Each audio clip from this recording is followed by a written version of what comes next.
This has not been a good Monday for the folks in Michigan.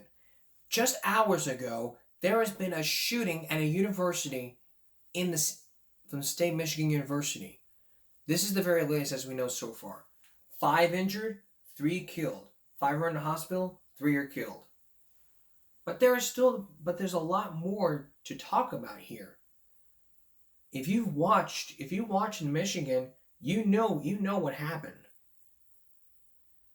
Tonight we're gonna give you the very latest from the suspect, hear from the students and the police. Let's start off with the suspect. And we have an unfortunate update to tell everybody now. Michigan State Police saying there are 3 confirmed fatalities. That is in addition to the 5 victims who have been transported to the hospital. That is just tragic news, and we don't know if those parents have been alerted.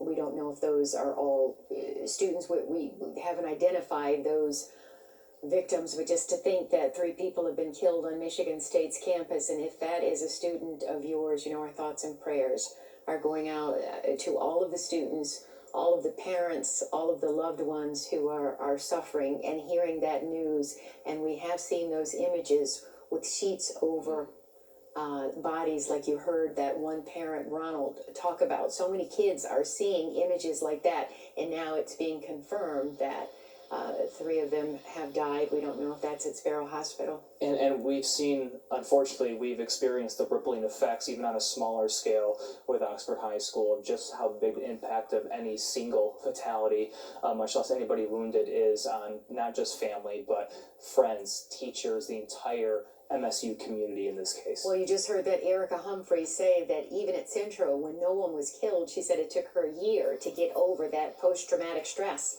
And that's what kids are going to feel here. When you're running and you see police with guns drawn and shots have been fired, and now you're knowing that 5 are victims and some with life-threatening injuries, and then 3 have died. It's just devastating. Yes, it is. And as you take a look at the screen right here, this is who police believe is responsible for that. This is the suspect.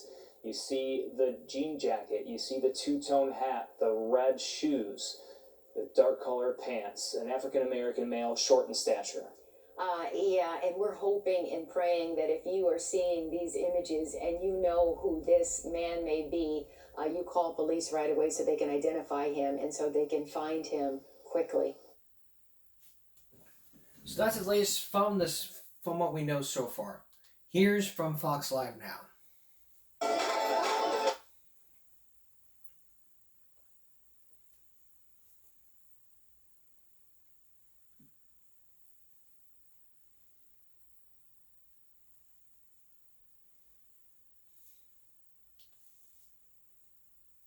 Police just moments ago saying, please do not come to the campus. There is still an active shooter on the campus. Now, here's a look at what we know so far relative to the scenes that have been reported.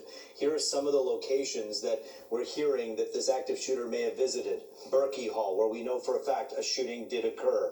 Phillips, Owen, and the Union Halls. The Union, as Taryn and I know, as MSU alum, that's kind of the center hub of so much activity on the campus. And then also the East Intramural Sports Complex as well. Let's get right to Fox News' Dave Spencer. He's live in our newsroom with what we know. And Dave, I know we've had a chance to talk to multiple students who are on campus right now. What are we hearing? What are they telling you? Yeah, utter chaos there, Rup and Tara. And the information is coming in as this is all unfolding. They're working to still secure the campus and make sure all the alleged shooters, if there's one, if there's multiple, and all the victims are accounted for. In the meantime, we're speaking with witnesses who are both on campus and off as they describe the chaos that's unfolding now in real time. And one such witness is a junior at MSU who tells us he was driving by one of the student dorms on campus just as the shots were being fired. He says the students were running for safety in terror and begging for help. Brianna Peterson, a student from the Detroit area, says she was on Grand River near the Union when MSU police and fire,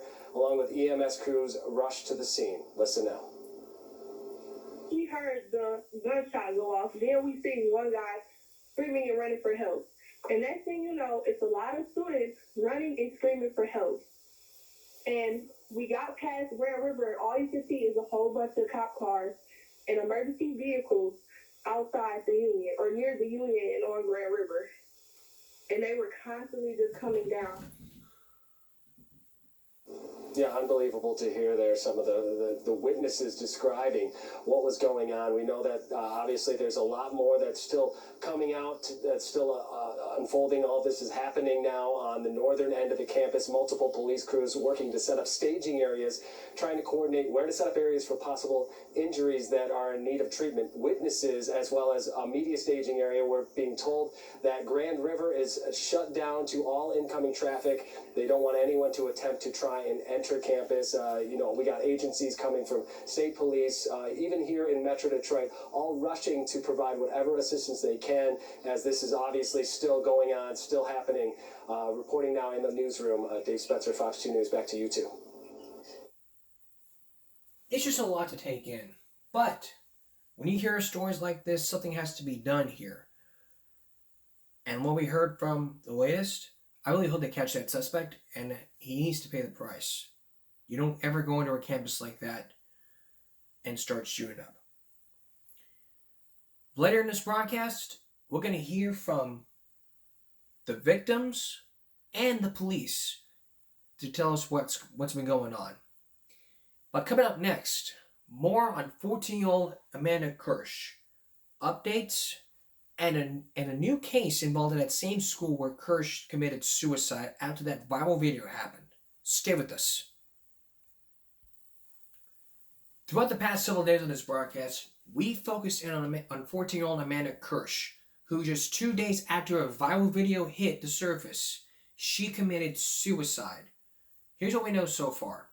Her father wants the whole school board replaced. There was another victim. There was another person who was being bullied, who's now suing the school district. And the teens that bullied Amanda Kirsch were arrested and charged for harassment and assault. Here's Christine.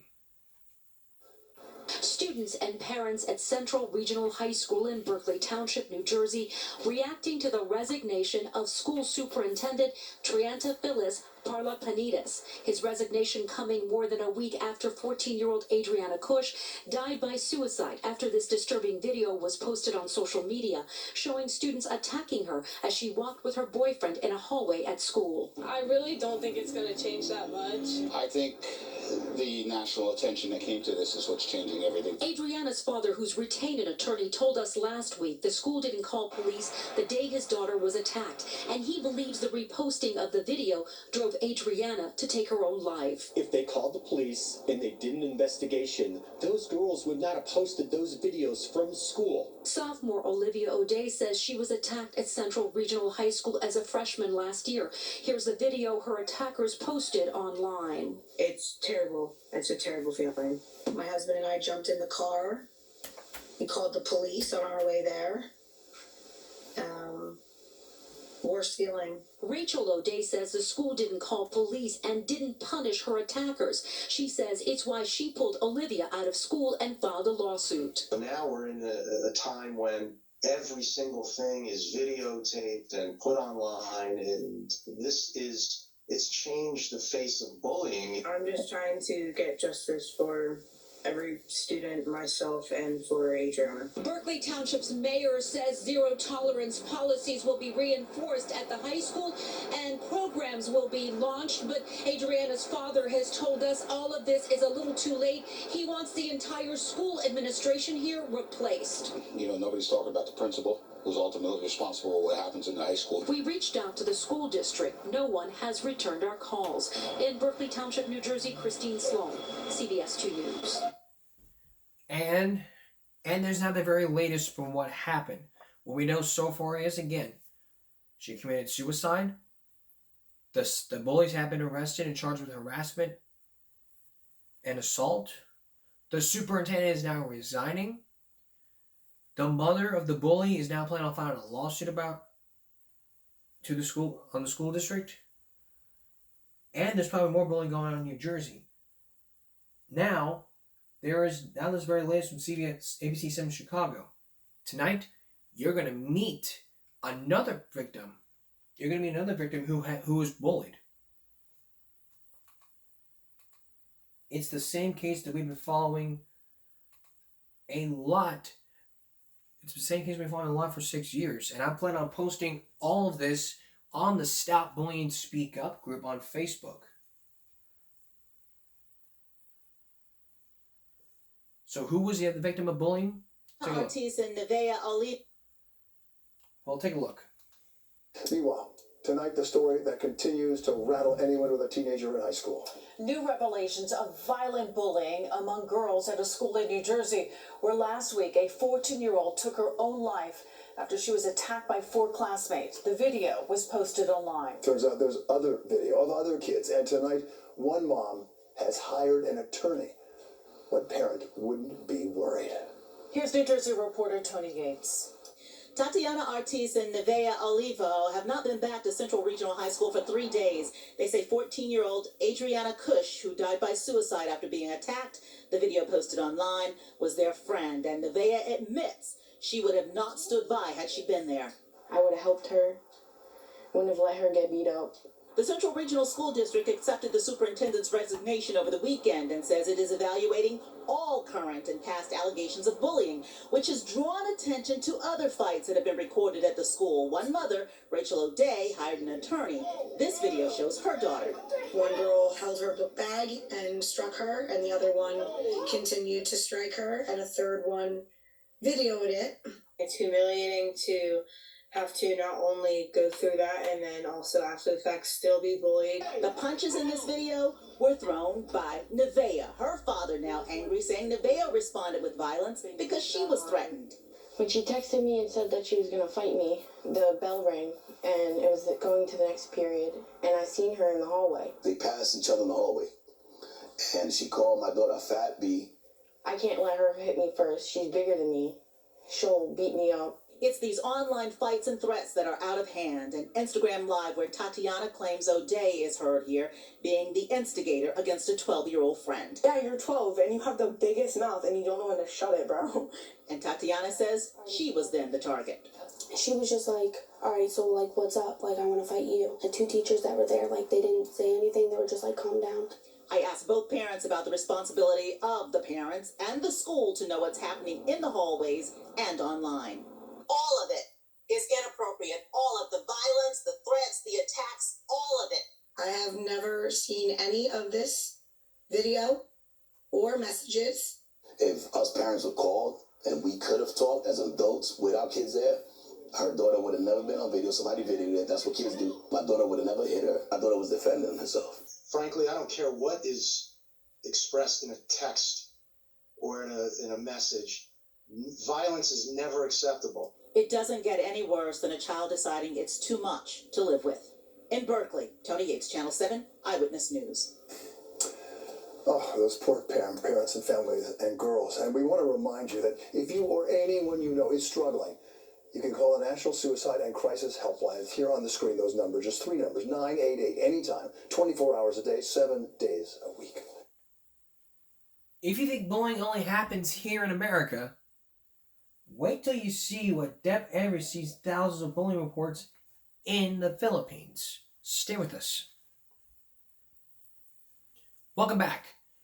If you thought bullying only happens in this country, we're about to take you to another country where they've had over 40,000 cases. Where is that at? The Philippines. Take a look. More than 49,000 cases of bullying were reported to the Education Department from 2017 to 2020, based on its report to the Senate Committee on Basic Education on the implementation of the Anti-Bullying Act of 2013. Almost 16,000 were received in school year 2017 to 2018. This increased to more than 21,000 cases the following year. But in school year 2019 to 2020, the figure dropped to 11,000, suggesting a possible underreporting due to the shift to distance learning amid the COVID-19 pandemic. More than half of reported incidents were physical bullying, followed by social bullying, gender-based bullying, cyberbullying, and retaliation. This data is already alarming, but Senate Committee on Basic Education Chair Win Gatchalian says there is discrepancy in reported cases compared to students' responses on international large-scale assessments. So how do we continue if the numbers are different? Because what the large-scale examinations are saying, it's between 40 to 60%. So if you talk about converting that to student population, you're talking about 10 million to 12 million students, as opposed to 11,000. He explains that DepEd will not be able to properly address the issue with inaccurate data, especially if learners are afraid to report bullying cases. DepEd Assistant Secretary Dexter Galvan admits it is difficult for the agency to monitor bullying incidents with limited manpower and lack of registered guidance counselors in public schools.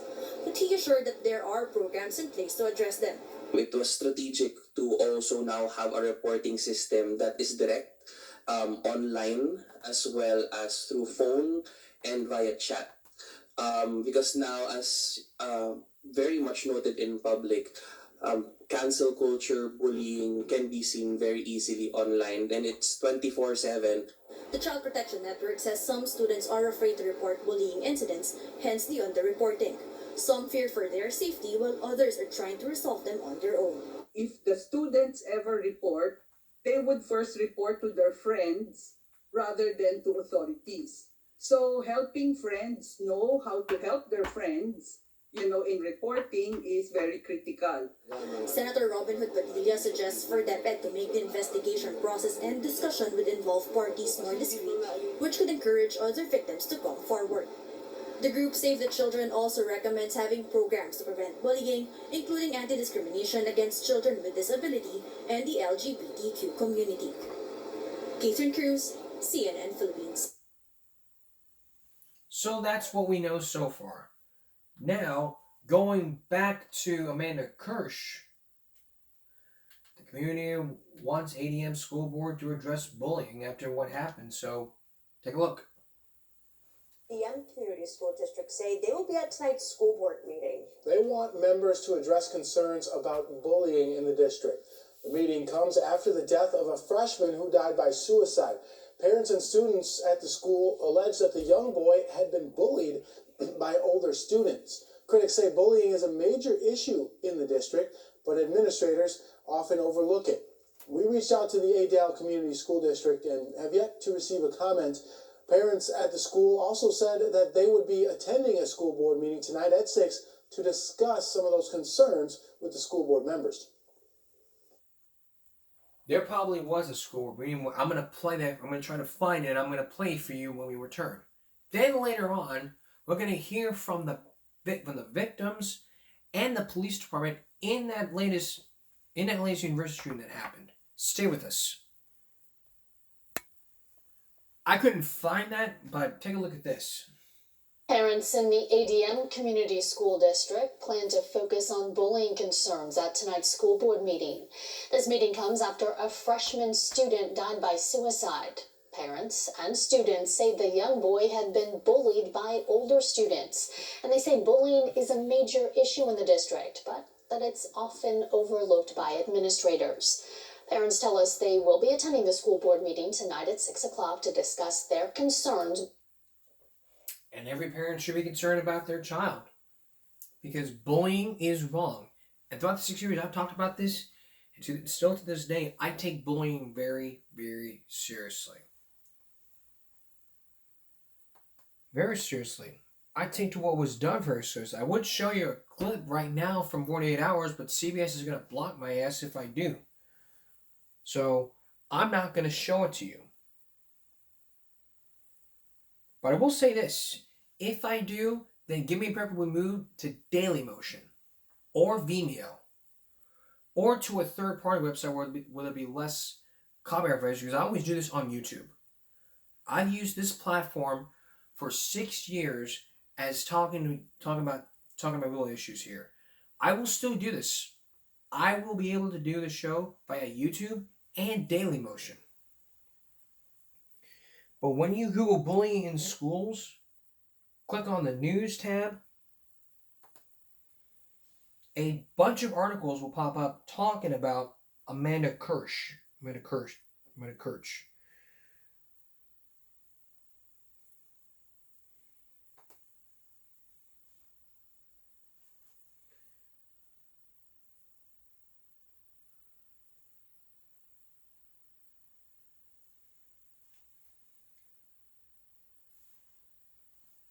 It's all about Amanda Kirch, but not about any other type of bullying. When your child is being bullied in school, I mean,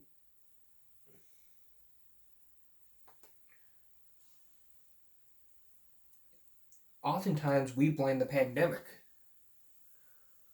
Or, it's all about the he said, she said. Really, I'm glad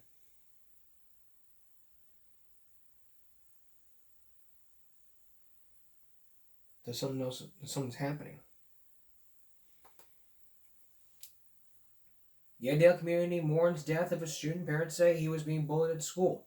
A teenage boy approached a younger boy at a jail outside the Dallas County Courthouse Friday night and offered him a warm embrace, allowing the young boy to burrow his tear-soaked face with the padding of an older boy's hunter green parka.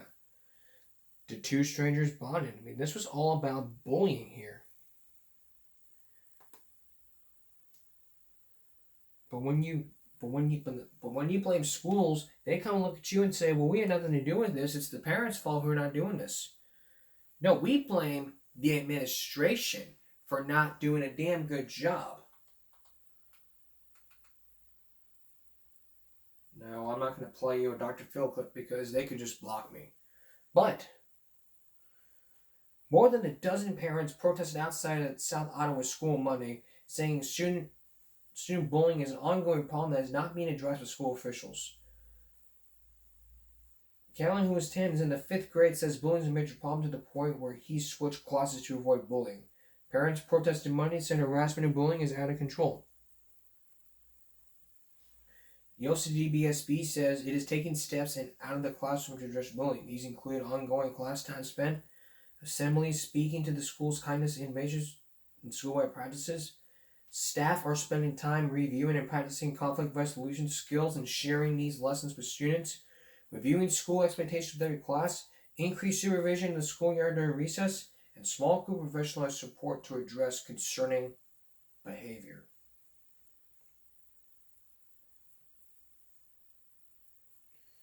The parents of the protest say the school board's policy is not working. The board says this work has already begun and will continue throughout the school year. But it's not working, the parents say, because it still continues on and no one's followed through. Just like on school buses.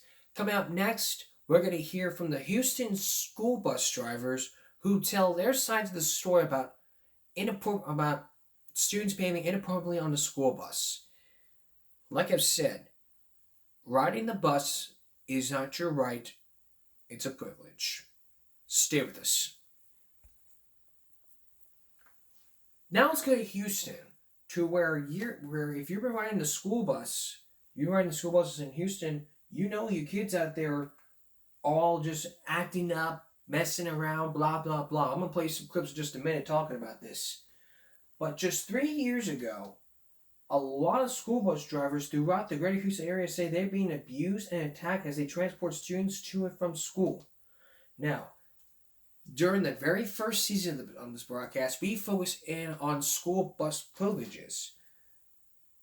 And I think we may, and I can double check this right now, but we have talked about it.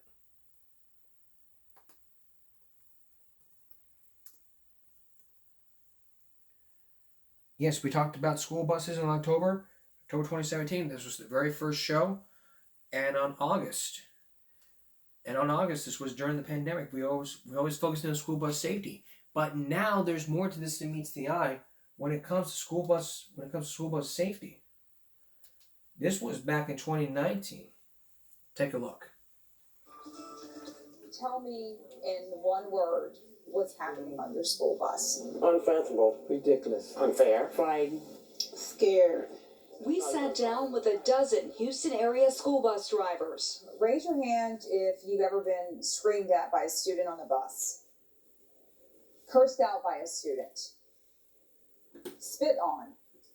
I've had my hair pulled before, I've been spit at before, I've been attacked before. She jumped on the attendant and I had to stop the bus right in the middle of the street. I got a ball through at me. President of the Houston Education Support Personnel, Retha Thomas, says she's heard it all. These are kind of something that our drivers have to deal with every day. Not only are they dealing with it, they are getting hurt. KHOU 11 Investigates looked at injuries reported by bus drivers from 5 Houston area school districts over the last 5 years. Some of the descriptions in the reports we reviewed include punched in stomach by student, bites, bruises, lacerations, attacked while driving. Do you think these students' parents are aware of what you're dealing with? But despite bad behavior, bus drivers say kids are not disciplined. The next day they're right back on the bus. There's no consequences to their actions. Take, for example, the HISD Student Transportation Safety Regulations. The Code of Conduct intended for classrooms also applies on school buses. It says students who misbehave on school buses should be referred to the school administrators for disciplinary.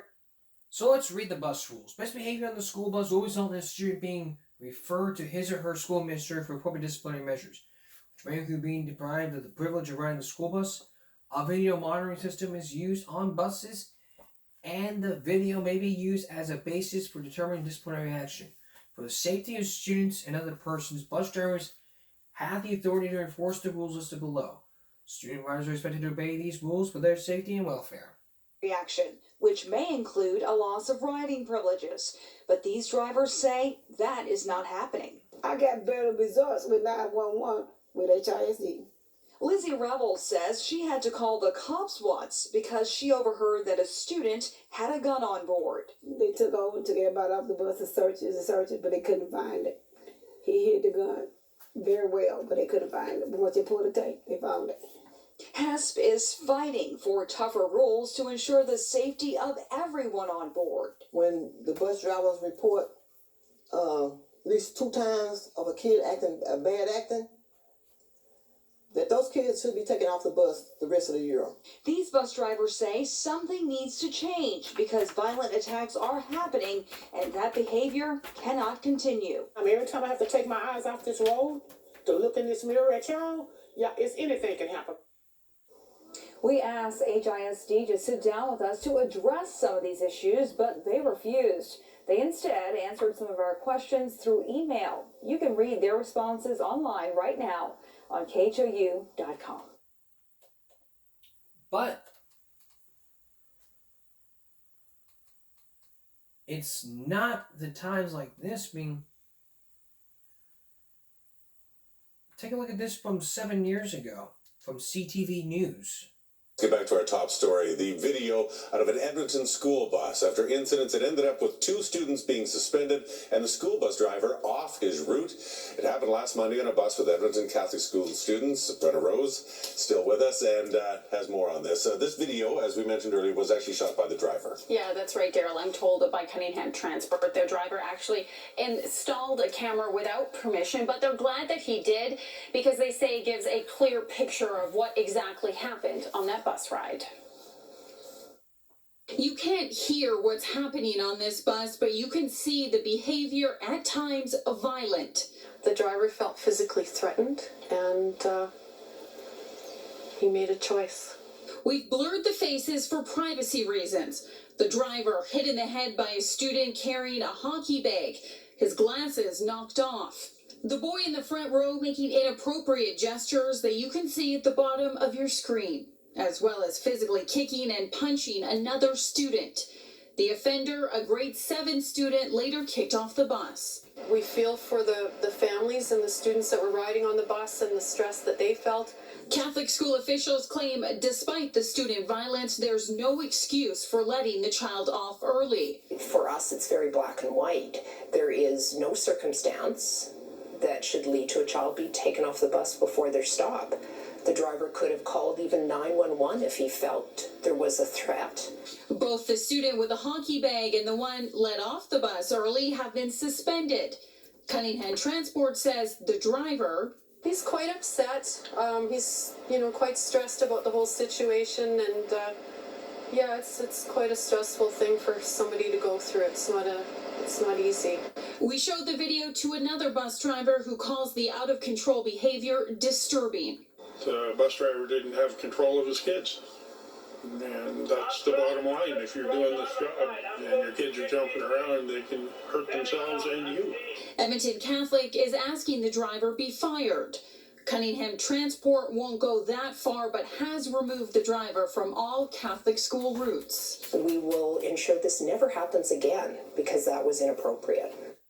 In terms of where this child was dropped off, Edmonton Catholic is saying 10 blocks, the bus company 4 or 5 blocks from home. Okay, what about the 2 students that are currently suspended? Is there any word on what's going on with them? Well, Daryl, we've been trying throughout the day to get a hold of their parents, but we haven't been able to reach them. I'm told, though, that they will be back at school on Wednesday and on that bus. All right, Brenda Rose reporting. Okay, here's how it goes. First time you do it, 3 days.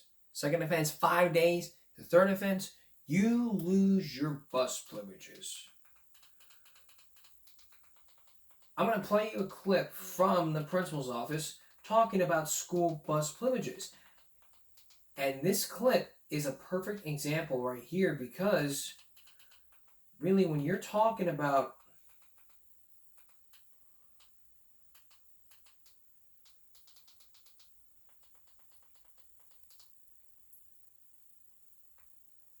So when you're talking about school bus privileges, this clip will show. Watch. Driver about issue. Take a look. I make it a point to be out in the parking lot quite often, and I may talk to a bus driver about issues or if any of our kids are causing him any trouble. Mr. Kyle, any kids been giving you trouble on the bus? Shorty and his brothers, he spit out the window at cars as they went by. Him and his brother were throwing an object back and forth. We're going to handle that. After I talked with Mr. Cobb, I went ahead and called Shorty into the office.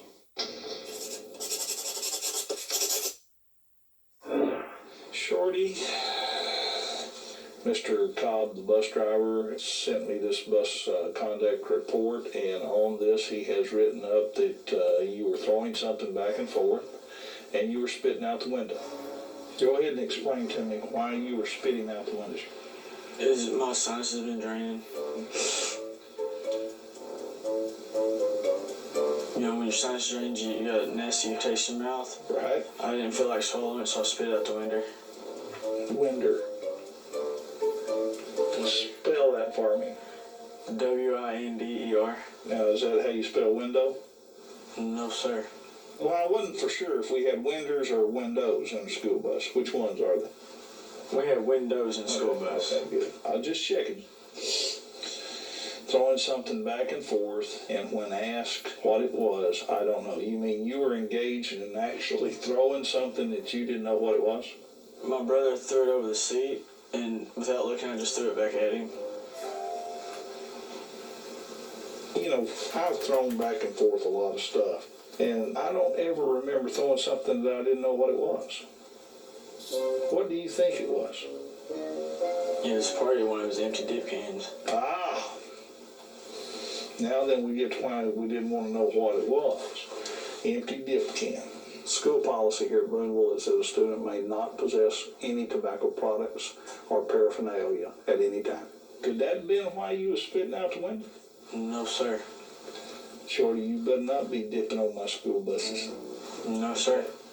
You've admitted to spitting out the window, and that possibly that was a dip can that you were tossing around on the school bus. Can you see where that might be tied together, where I might suspicion a little foul play there? I admit I have dipped on the bus once, but I had a spit bottle.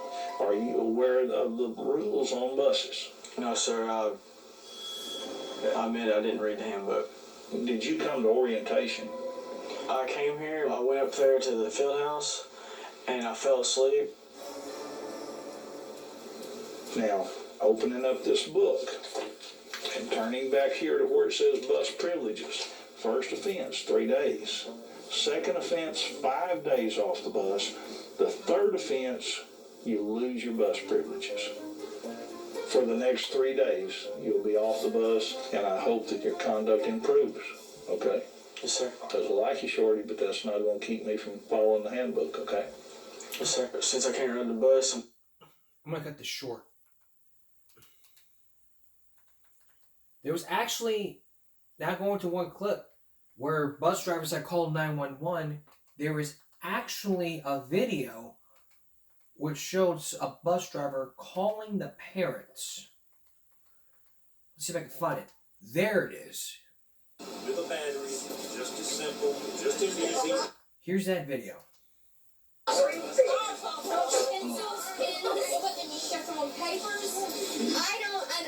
I didn't call you, but.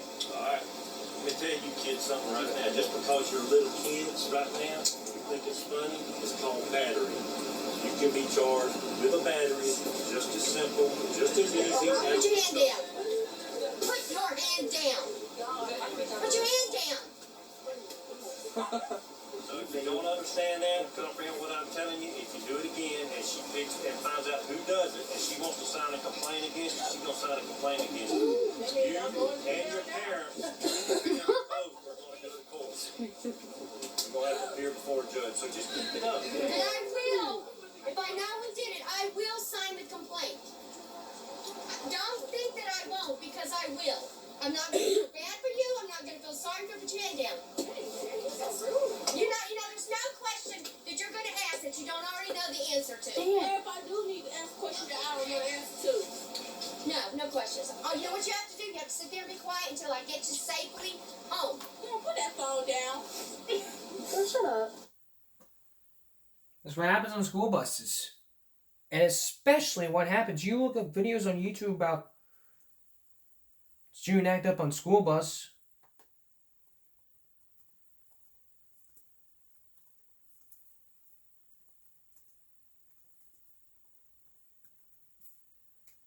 Videos pop up.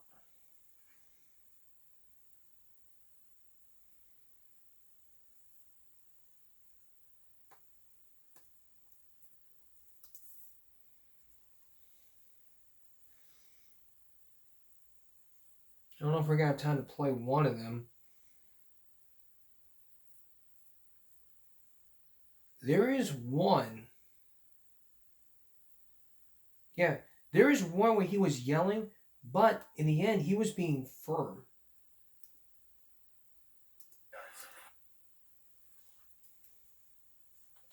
In the end, he was just being firm. Take a look at this, and then we're going to wrap it up.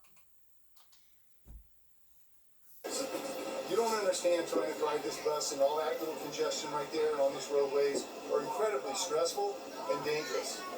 You guys are so obnoxious, not all of you, but you know who you are. You're so obnoxious and distracting me, it's going to cause an accident. So listen, starting on Monday, when we come back from fall break, these 6 rows will be dispersed throughout this bus.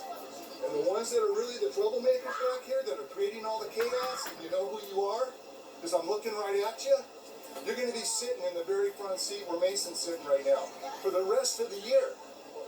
Not 3 days or 4 days. I've said this every day since school has started. We're like 8 weeks, 9 weeks into the school year. It's ridiculous. Hey, you know what? Immaturity is shining, Matthew. I'm pleading with you every day to behave. I'm not tolerating it anymore. One more outburst from your mouth, I'll be calling your parents, and you won't be riding this bus. You'll be suspended. Just like yesterday, I don't know who took her glasses off, but a few days before that, like one of you guys took a phone from her, and that person was suspended from riding the bus. I'm not fooling around with you guys. I'm going to start calling parents, and I'm going to start writing you up, and I'm going to get you suspended off this bus. And after 3 suspensions, you're off this bus permanently for the year. Your mamas can take you to school. I don't care. It's too distracting and too dangerous. I've never had a group behave so disrespectful. Yeah, go ahead and roll your eyes, Nina. You're one of the ones that are very disrespectful when somebody's talking to you. I'm sure your parents appreciate that. Now, he wasn't yelling, he was just being firm. One more video clip about this, and we're going to wrap it up. Now, this is the one I told you about when I did my outdoor show. So, let's take a look at this, and we're going to wrap it up. Why don't you turn off your phone? You need me to say it again? You need me to say it again? You know what? Don't ride my bus tomorrow. Alright, I'll be glad not to come to fucking school. Smoke some more pot, you'll give less bucks.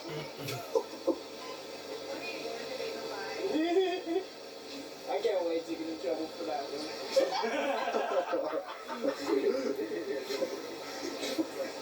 Smoke some more pot, you'll give less bucks.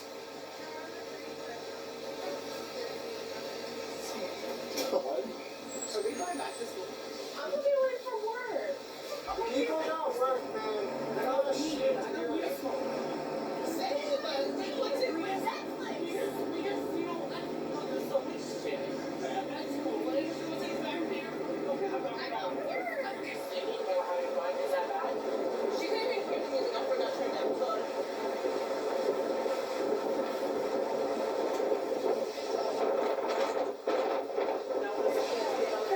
Jobs to do, right?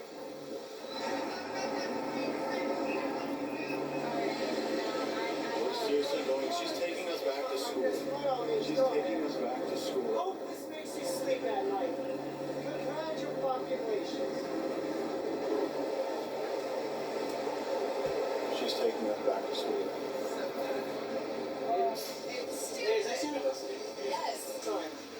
It's 3:20 and the bus driver is taking us back to school. Yeah, I remember that. Hey, it's Nick's fault. He wouldn't turn off his radio.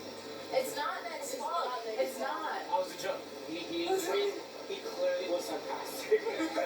Like, I heard it and I kind of got like, the music was like, it would kill us if we didn't turn it off. That a joke.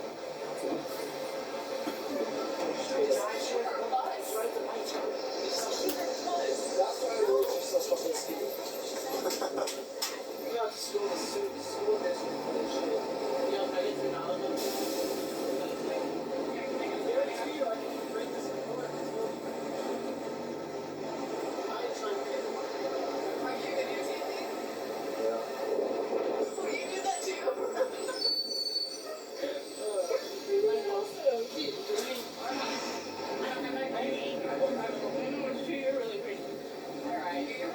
Even when you don't wear makeup, when you sent that picture, I was like, so here's Howie.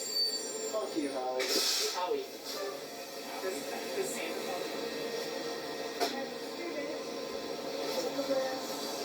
Let me tell you something. First of all, I shouldn't be standing right here. I should be in my air-conditioned office, cooling off, because I'm out here 8 hours a day. I shouldn't be here. I should be at work. I'm the only one talking right now. I'm the only one talking right now. Congratulations. Get off the bus. All right, I fucking will. Fuck the school. Fuck your job. Fuck your job. Fuck everyone. Wow. I didn't get that on stop. Okay. Stop off. Fucking butthole. I hear it. Fucking Let's go.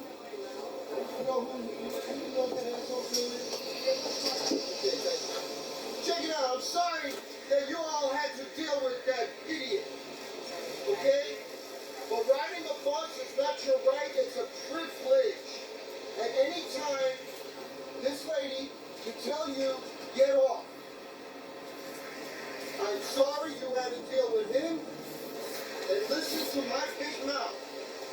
I apologize. It's the end of the school year, and we don't have to deal with knuckleheads like that. Again, I apologize that you had to witness all that. You guys have a great day. Good luck on your finals tomorrow and Friday and Thursday. And if I don't see you on the campus within the next 2 days, have a great summer. Alright, now that that's over, let's look at the comments from what I've commented on. This is what I commented 3 years ago. 351. Riding the bus is not your right. It's a privilege. He's right. I understand that the tax dollars are used for transportation, but the principals and administrators have the right to make rules to kick people off the bus, period. 2 months later, no, he's not. When I had to ride the bus from first, second grade, my parents paid to have me on that bus. The only rules administrators put forth are to the driver to make sure I get from home to school, and vice versa, safe in one piece. The driver sets the rules for the students on the bus, and it's the driver's responsibility to discipline the student acting up. Riding the bus is not a privilege, it's a paid service and the parents' trust. I replied saying, good point. But there ain't no good point to make. They have bus conduct reports they send out to the principal. And those conduct reports get sent out to the principal, and it'll be up to the administration to decide disciplinary actions. That's the whole point here. And throughout 6 years, we focused on a bunch of school buses, focused on school bus privileges, and no leader has ever made me sick. I'm about to show you coming up on Wednesday. Coming up on Wednesday, you know, why don't I just do this?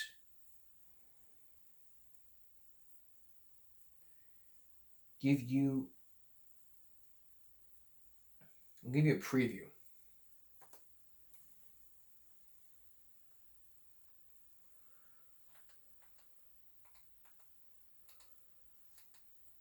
Here's a preview. Ridiculous. Grow up, Rhonda.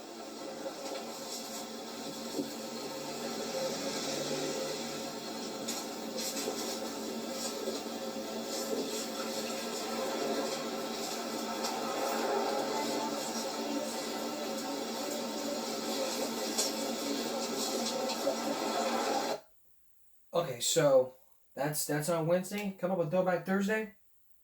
I'm going to play you that video clip from Snellville that talked about what had happened when the two parents confronted the Snellville school principal for getting their daughter, for not letting their daughter get on the school bus, just for getting them.